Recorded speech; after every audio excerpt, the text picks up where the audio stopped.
తేజ గారు మంచి విజనరీ. మాకు ఓ బేబీ చేస్తున్నప్పుడు నా దగ్గర వచ్చి ఒకసారి అన్నారు, సార్ ఇప్పుడు నా మార్కెట్ 1 crore సార్, కానీ నా దగ్గర ఒక 10 crores బడ్జెట్ సినిమా ఉందండి, అది చేద్దాం అన్నాను. అలాగే ఆ సినిమా జాంబిరెడ్డి రిలీజ్ అయిన తర్వాత, సార్ ఇప్పుడు నా మార్కెట్ 10 సార్, 20ది చేస్తున్నాను. సో అలాగే అన్నీ రాంగ్ అవ్వకుండా ప్రూవ్ చేసుకుంటున్నారు, అది గొప్పతనం.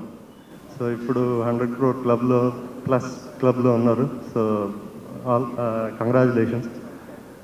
ఈ సినిమా మన కార్తిక్ గారు చెప్పినప్పుడు చాలా మంచి సినిమా అనుకున్నాం. And he's got abundant talent.